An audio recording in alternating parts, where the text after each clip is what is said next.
Music, like human beings, evolves over time. It's only natural because music is the representation of notes, melodies, rhythms that are formed, shaped, composed through a human being's point of view. And this point of view or perspective changes and evolves over the years. This is how rock and roll evolved over time, especially with all the changes they've undergone since the so-called British invasion, where bands like Queen and The Doors began to introduce new styles and sound that have led rock to what it is today.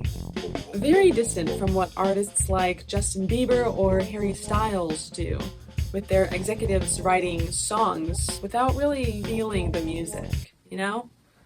I mean, don't get me wrong, I love the Biebs, I love Harry, but it's just different. Is there a real reason for this, or are we just making this up? Hey guys, my name's Julia, and you're watching The MCs, music at the core of everything. If this is your first time watching one of our videos, don't forget to subscribe and turn on your notifications for updates about more videos each week. And today we're wondering, is the music of today really that bad? Let's find out.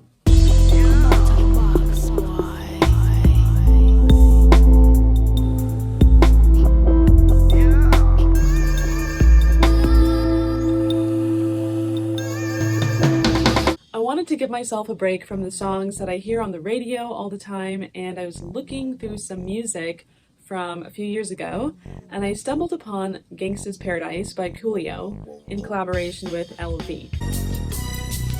As I walk through the valley of the shadow of... Then my Spotify started its journey through 90s music, and I started reflecting on a great little detail that has gone unnoticed for a long time, at least in terms of repetitiveness. Repetitiveness. Ooh. First, we can't put aside the fact that tastes are somewhat subjective, and our musical preferences are probably going to be rooted to the era in which we grew up. But according to an exhaustive analysis from the website The Pudding, I love pudding. Chocolate pudding is the best. Pudding pie, is that a thing? It's like French silk pie. Yeah. The lyrical content in music today is excessively more redundant than it used to be.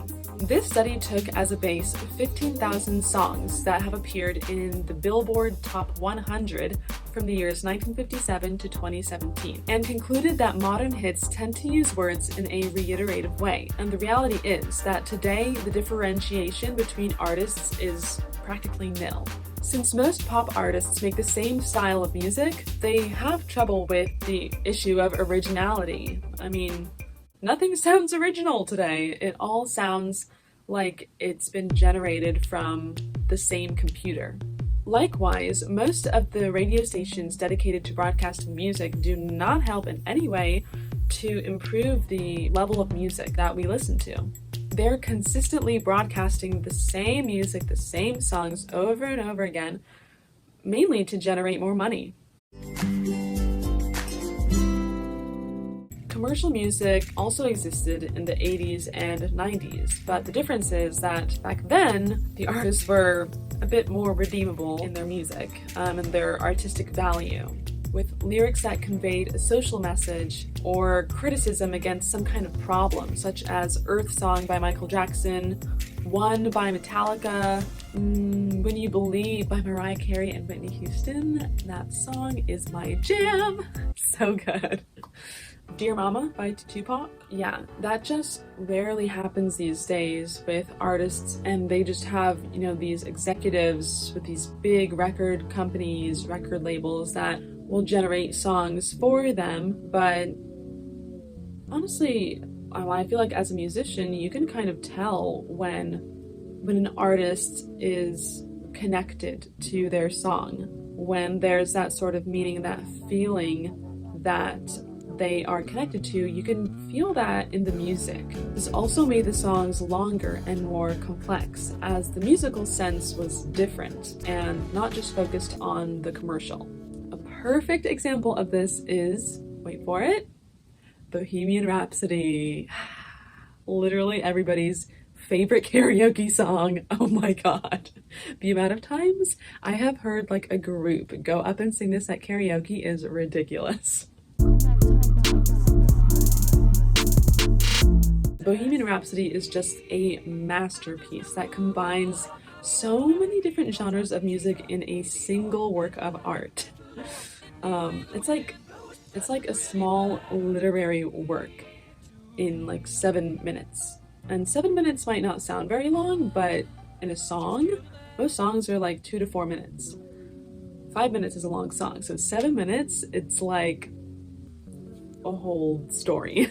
The truth is that in those times, artists believed that music could be more than just a commercial product. It could be a very powerful artistic tool that's used to convey really important messages and very marked social problems such as racism, poverty, pollution, gender violence, hunger, war conflicts.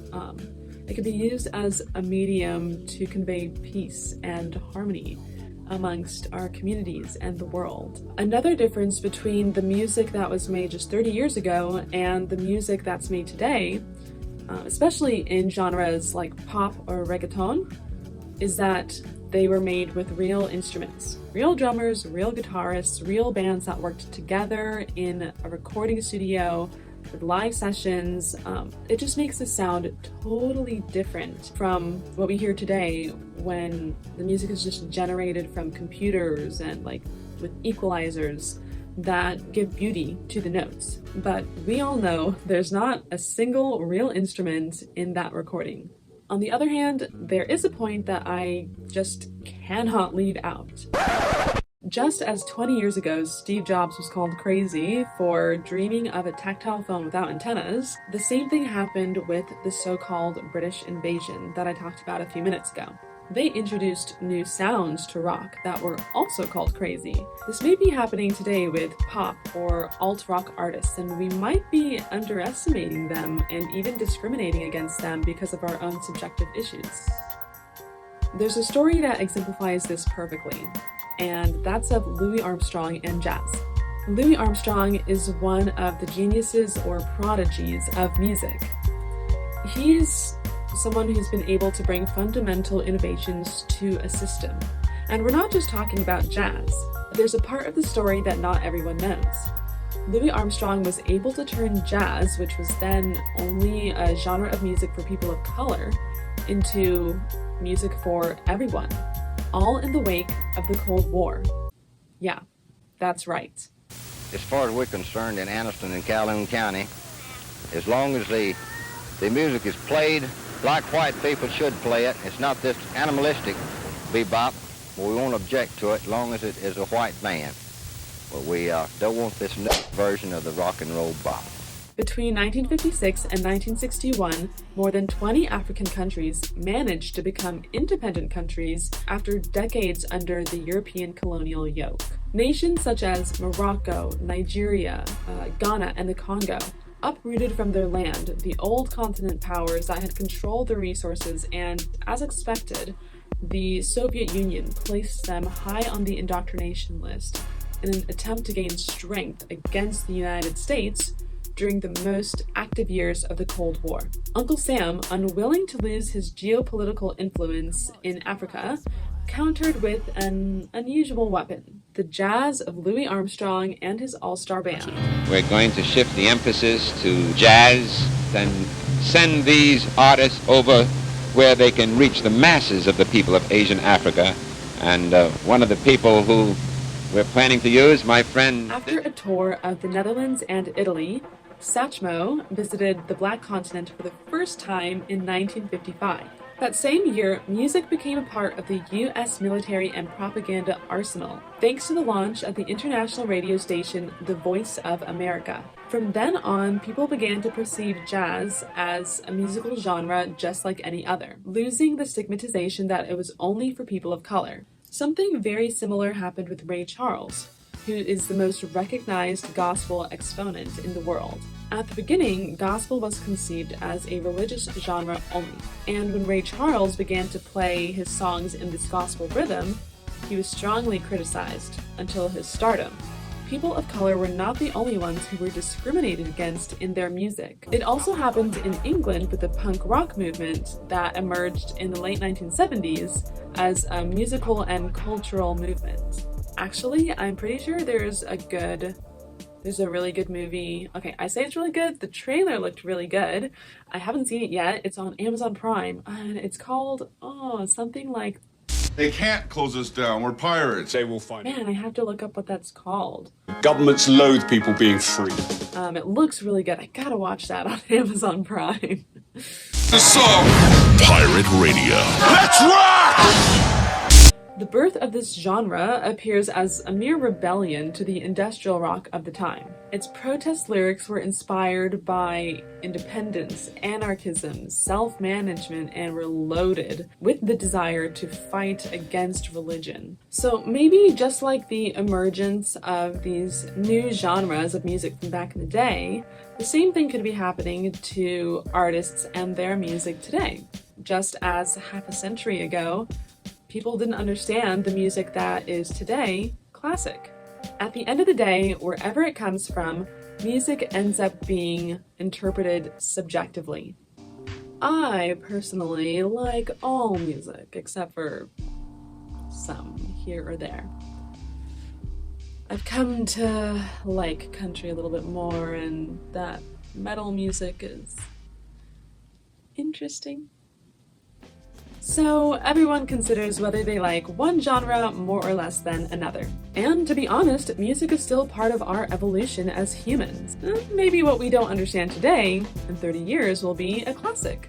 Just as I stumbled upon a hip-hop classic on Spotify and then took a tour of all the songs, surely someone will stumble upon The Biebs as classic at some point?